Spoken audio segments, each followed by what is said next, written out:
Let me tell you about two families who live in the same city but in completely different worlds. Every morning, Sarah wakes up at dawn. She rubs her tired eyes, takes a deep breath, and gets out of bed. Her small apartment is quiet, except for the faint sounds of the city outside. She walks to the kitchen and starts preparing breakfast for her son, Leo. Mom, do you have to work late again today? Leo asks, rubbing his sleepy eyes. Sarah forces a smile and kneels down beside him. Yes, sweetheart, but I promise, I'll try to be home as soon as I can.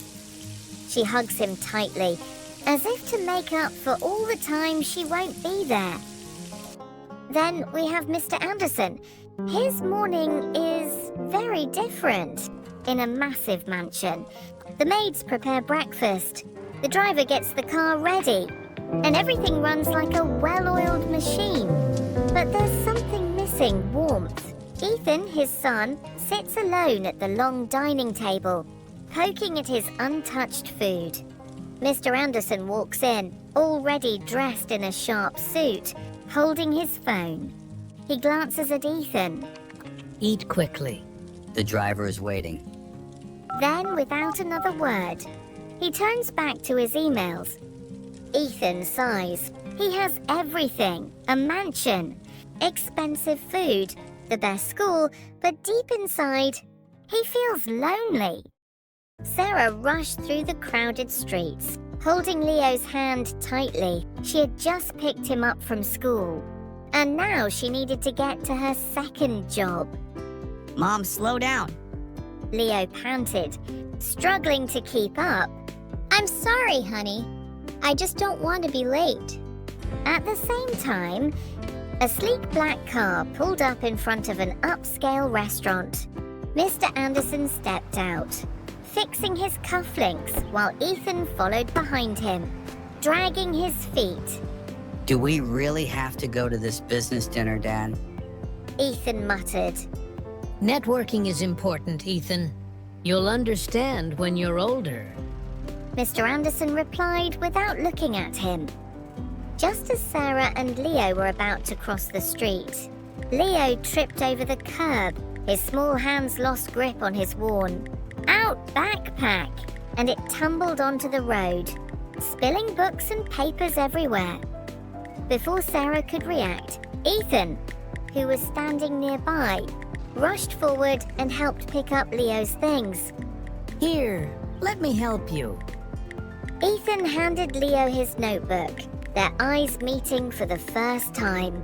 Leo blinked in surprise. He had never seen someone dressed so neatly before. Thank you. Leo mumbled shyly. Sarah finally caught her breath and smiled gratefully at Ethan. That's very kind of you. Mr. Anderson, who had been watching, frowned slightly. Ethan, come on. We're going to be late. Ethan hesitated, but then nodded. He turned back to Leo and smiled. See you around. A few days after their first encounter, Sarah hurried into a fancy coffee, holding a tray of drinks carefully. She had recently picked up a third job as a part-time waitress to cover rent and Leo's school fees. Across the coffee, Mr. Anderson and Ethan sat at a private table, discussing business. Or rather, Mr. Anderson was talking while Ethan stared out the window, deep in thought. Ethan, are you even listening? Mr. Anderson sighed. Yeah, I was just thinking about something. Just then, Sarah approached their table with a polite smile. Good evening, sir. Here's your coffee and tea. Mr. Anderson barely looked up from his phone, but Ethan's eyes widened. Wait, aren't you? Sarah blinked, recognizing him immediately. Oh, you're the kind boy who helped my son the other day. Mr. Anderson raised an eyebrow. You two know each other? Before Ethan could respond, a loud crash interrupted them. Across the coffee, Leo had just entered, carrying a small bag of books.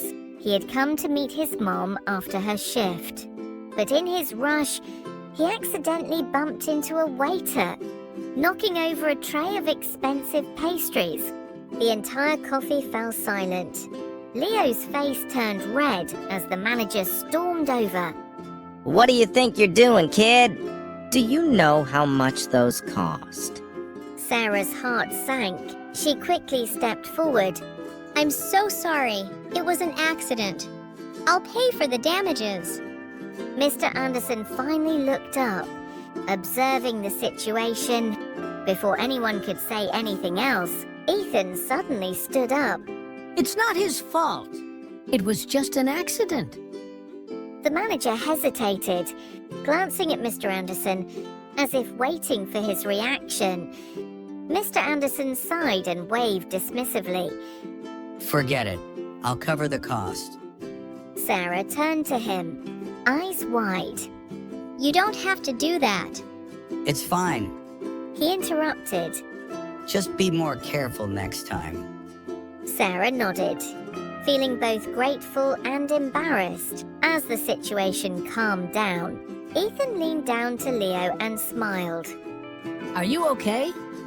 Leo nodded slowly, still nervous. Good.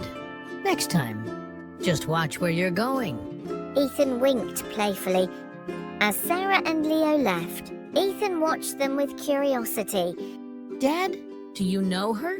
Ethan asked. Mr. Anderson didn't answer right away. He sipped his coffee, staring at Sarah's retreating figure. Not yet. He murmured.